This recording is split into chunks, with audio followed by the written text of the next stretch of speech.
অতি ভক্তি চোরের লক্ষণ। এই কথাটা কে বলেছে জানি না। তবে এই কথাটা বহু বছর ধরে সত্যি প্রমাণ হয়ে আসতেছে। সামনে টি-20 বিশ্বকাপ।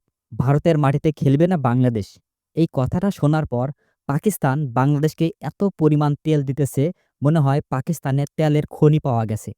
এখন যদি পাকিস্তানের তেলের খনি পাওয়া গেছে এই কথা শুনতে পারে ডোনাল্ড ট্রাম্প, তাহলে পাকিস্তানের কি হবে সেটা কি একবার ভেবে দেখেছেন?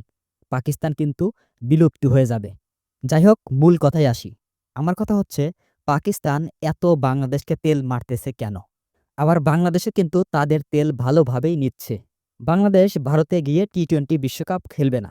এটা শোনার পর পাকিস্তান বলতেছে, যদি বাংলাদেশ ভারতে গিয়ে টি-20 বিশ্বকাপ না খেলে তাহলে আমরাও খেলব না। মানে সুযোগের সদ্ব্যবহার। ভারতের সাথে পাকিস্তানের সম্পর্ক আগে থেকেই অনেক খারাপ। এখন বাংলাদেশকে যদি তার মধ্যে টেনে নিতে পারে তাহলে লাভ কার? লাভ কিন্তু অবশ্যই পাকিস্তানের।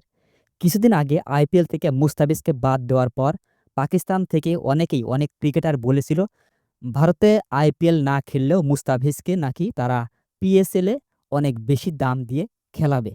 এগুলো কিন্তু বাংলাদেশের ভালোর জন্য না। অবশ্যই যাতে বাংলাদেশ এবং ভারতের সম্পর্ক আরো খারাপ হয় এই কারণে শুধু বাংলাদেশকে তেল মারতেছে।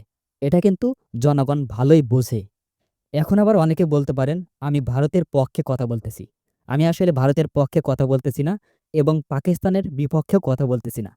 এখন ভারত যদি আমাদের শত্রু হয় তাহলে পাকিস্তান কিন্তু আমাদের পূর্বপুরুষদের শত্রু। এটা অবশ্যই মাথায় রাখতে হবে।